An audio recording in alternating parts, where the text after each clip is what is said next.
Hi, Victor. We have been informing the exec world on the inner workings of AI. So let's dive in. How does the quality of data relate to whether or not an internal AI project will succeed? That's a really good place to start. I guess this is the big shocking wow factor headline of the data is the problem, right? So now we're kind of holding everything else aside and saying, how do we isolate the data and ensure that the data is not the problem? Because that's really what we're trying to get to here.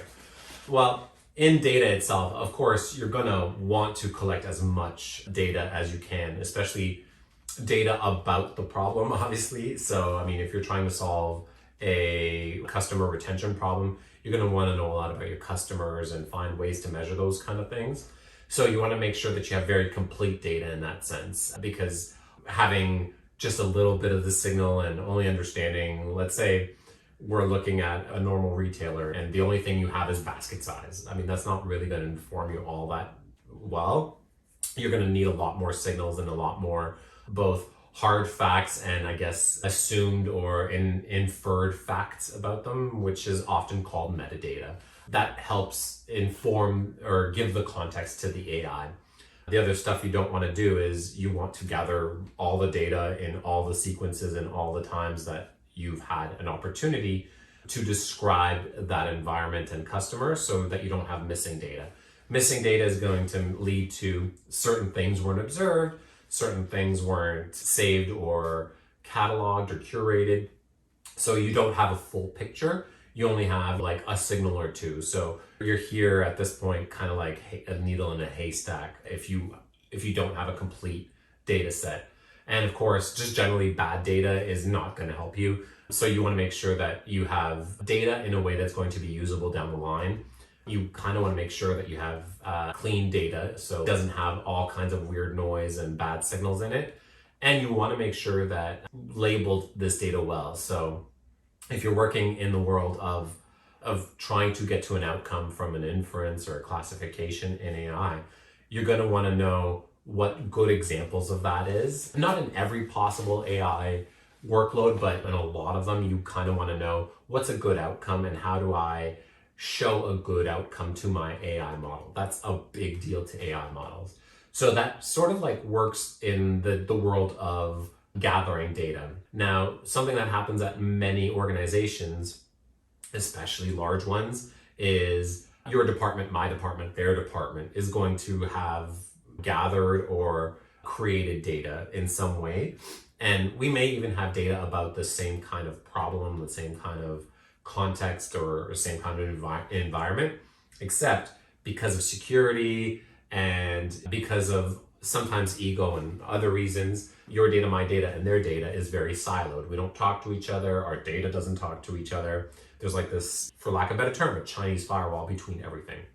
So that can lead to the problem that we talked about where you have both missing data and incomplete data, because if I've only described a certain important portion of this customer's journey, let's say, through our organization, I may only have a specific lens to one view of that customer, whereas other departments, other divisions, other groups could really inform me of the totality of that person, customer, transaction, and give me and the AI a bigger leg up on exactly what the problem is and how to build a good data set and then build a good model from it. Another problem with all the silo data is we often end up with duplicate data sets. So we may be describing the same thing in slightly different ways, but across the organization. So we're duplicating effort, wasting people's time, and having systems that we're probably paying for no reason that are saving the same thing. And the worst way of doing this is to even duplicate the AI models. So imagine that we really haven't talked at all, and we have a hypothesis that something could come out of the data that we each individually have. And now we go and model something that's very similar that would have been obviously much easier done once, especially with combined data, but we all do it at the same time. So that sort of goes to the siloed nature of data. And then finally, there's bias. And if you've heard or read anything about AI in the past, you've probably heard this buzzword of bias. It's basically what you might intuitively think. In data itself, in the observations, you may have bias built into those observations just simply by the observer themselves. Whoever's observing and cataloging the thing, or system is observing and cataloging the transaction, you may be biased in how you catalog that transaction or how you set up a system to catalog it. You may actually, as a person or as an organization, have personal bias, like the individual or the organization may have a cultural bias as well. So now if we're staying in this customer journey world, we very much, as soon as someone leaves their cart, we think that they're dead to us. And that's our cultural bias. That's not really a true statement in the world, but if your organization for some reason believes that, you may never model the how do we affect churn, how do we retain a customer, because you have this bias that once they've left their cart, it's done. And finally, there's just general bias in AI modeling that can be pervasive if you choose weights, if you make the choices that your model is going to perform at a certain level based on these certain weights, and you don't exactly get to a place where it's the best weights for your problem or the best descriptive weights that would work for your problem.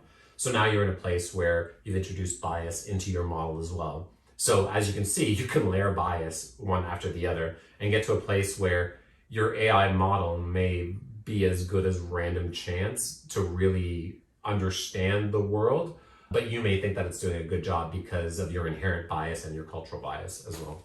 So yeah, if we're talking about data as the problem, I think that kind of captures a lot of the issues that we can run into because of data. Yeah. I see, got it.